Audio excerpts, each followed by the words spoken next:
దేశంలో చేపల పెంపకం పరిశ్రమను ప్రోత్సహించేందుకు marine products exports development authority ఎంపెడా ఆధ్వర్యంలో అతిపెద్ద ప్రదర్శన విజయవాడలో ప్రారంభం కానుంది. 3 రోజుల పాటు జరిగే ఈ ప్రదర్శనను ముఖ్యమంత్రి చంద్రబాబు ప్రారంభించనున్నారు. ఆక్వా రైతులకు ఎదురవుతున్న ఇబ్బందులను పరిష్కరించడంతో పాటు ఉత్పత్తిని పెంచి ఎగుమతుల ఆదాయాన్ని రెట్టింపు చేయడమే ఈ ప్రదర్శన ముఖ్య ఉద్దేశం.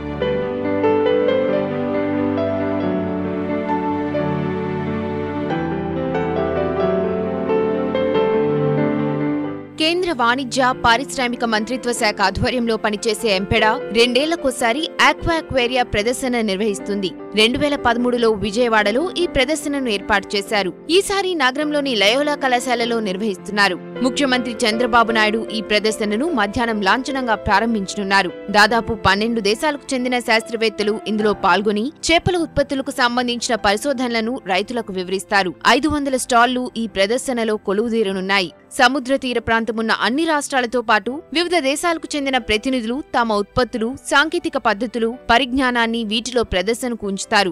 8 నుంచి 10,000 మంది దేశ విదేశీ ప్రతినిధులు, ఆక్వా రైతులు ఈ కార్యక్రమానికి హాజరవుతారని నిర్వాహకులు తెలిపారు. ఆక్వా సాగులో ఎదురవుతున్న ఇబ్బందులను తొలగించి ఎగుమతుల ద్వారా మరింత ఆదాయం పొందేందుకు ప్రత్యేక సదస్సులు, ఉత్పత్తిదారుల అవగాహన కార్యక్రమాలు నిర్వహించనున్నారు.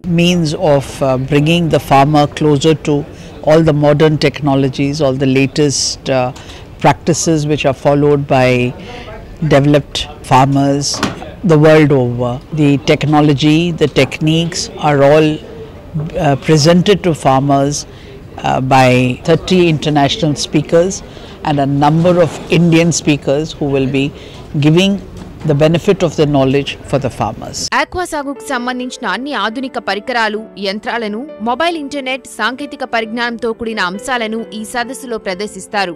L vannamei shrimp farm, tilapia farm, scampi farm చేపల ఉత్పత్తి క్షేత్రాలతో పాటు అలంకరణ చేపల పెంపకంపై స్టాళ్లు ఏర్పాటు చేశారు. మొదటి 2 రోజులు కేవలం ప్రతినిధులకు మాత్రమే అనుమతి ఉంటుందన్న నిర్వాహకులు చివరి రోజు విజయవాడ వాసులు ప్రదర్శనను తిలకించేందుకు అనుమతిస్తామని తెలిపారు.